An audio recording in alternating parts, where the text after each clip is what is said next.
Bismillahirrahmanirrahim. Assalamualaikum warahmatullahi wabarakatuh. Waalaikumsalam warahmatullahi wabarakatuh. Alhamdulillah rabbil alamin wa bihi nasta'in ala umuri dunya waddin. Wassalatu wassalamu ala asrofil anbiya'i wal mursalin wa ala alihi wa sahbihi ajma'in, amma ba'd. Yang pertama, marilah kita panjatkan puji syukur kita kehadirat Allah Subhanahu wa taala yang telah memberikan kita beribu-ribu nikmat, terutama nikmat iman, Islam, dan kesehatan. Tak lupa pula kita hidupkan kepada baginda Nabi kita, Nabi Muhammad SAW, yang telah membawa kita dari zaman kegelapan hingga zaman terang-benderang seperti sekarang ini. Ceramah singkat kali ini yang berjudul berbakti kepada orang tua.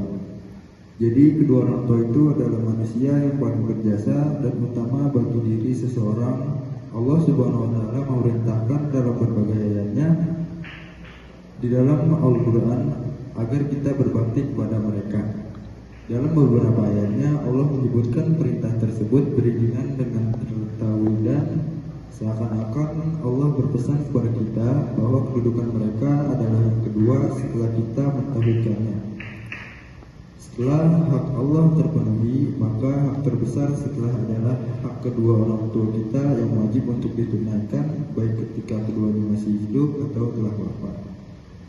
Dan kedurhakaan kepada mereka adalah diantara dosa yang paling besar. Rasulullah SAW bersabda, maukah aku kabarkan kepada kalian mengenai dosa-dosa besar yang paling besar? Beliau bertanya sampai 3 kali. Para sahabat berkata, tentu ya Allah. Terus ada di antara hak orang tua setelah mereka meninggal adalah yang pertama, menyalati mereka. Maksudnya menyalati di sini adalah tidak semata menyalati jenazah, tetapi lebih dari itu, yaitu mendoakan keduanya, karena sholat juga bermakna doa. Oleh karena itu, seorang anak hendaknya senantiasa mendoakan kedua orang tuanya setelah mereka meninggal. Yang kedua, menunaikan janji dan wasiat mereka dan melanjutkan kebiasaan baiknya. Hendaknya seorang menunaikan wasiat orang tua dan melanjutkan secara amalan-amalan kebaikan yang dahulu pernah dilakukan keduanya. Terus yang ketiga, memuliakan teman mereka di masa hidupnya. Jadi memuliakan teman kedua orang tua juga termasuk berbuat baik kepada orang tua. Kemudian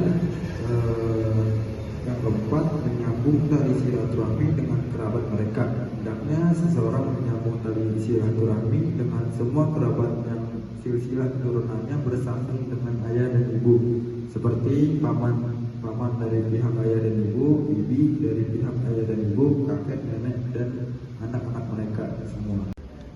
Di antara hak orang tua ketika masih hidup adalah yang pertama, orang tua berhak untuk ditaati selama perintahnya tidak dalam rangka tindak mendurhakai atau mempersekutukan Allah. Dan jika keduanya memaksamu untuk mempersatukan dengan aku sesuatu yang tidak ada pengetahuan tentang itu. Terus yang kedua, orang tua berhak untuk mendapat perilaku yang baik dan hormat. Allah berfirman, kami perintahkan kepada manusia supaya berbuat baik kepada kedua orang tua ibu bapaknya. Dan yang ketiga, orang tua berhak untuk mendapatkan kata-kata yang lembut ketika kita berbicara kepada mereka. Berbicara dengan lembut merupakan kesempurnaan bakti kepada kedua orang tua dan merendahkan diri di hadapan mereka. Selanjutnya, berbakti kepada kedua orang tua juga merupakan salah satu sebab diampuninya dosa. Allah berfirman, kami perintahkan kepada manusia supaya berbuat baik kepada kedua orang tua, ibu dan bapaknya. Kemudian dilanjutkan dengan ayat berikutnya, mereka itulah orang-orang yang kami terima dan mereka amal yang baik yang telah mereka kerjakan dan kami ampuni kesalahan-kesalahan mereka bersama penghuni-penghuni surga sebagai janji yang benar yang telah dijanjikan kepada mereka. Quran Surat Al-Ahqaf ayat 15-16. Dan diriwayatkan oleh Ibnu Umar bahwasanya seseorang laki-laki datang kepada Rasulullah dan berkata, wahai Rasulullah, sesungguhnya telah menimpa kepadaku dosa yang besar, apakah masih ada pintu taubat bagi saya? Maka Rasulullah bersabda, apakah ibumu masih hidup? Dia berkata, tidak. Rasulullah bersabda, Bagaimana dengan bibimu masih hidup? Dia berkata, ya. Maka Rasulullah bersabda, berbuat baiklah kepadanya. Hadis Tirmidzi. Sekian ceramah singkat dari saya. Semoga kita mampu berbakti kepada kedua orang tua saat mereka masih hidup dan setelah meninggal dunia. Kurang lebihnya mohon maaf. Assalamualaikum warahmatullahi wabarakatuh.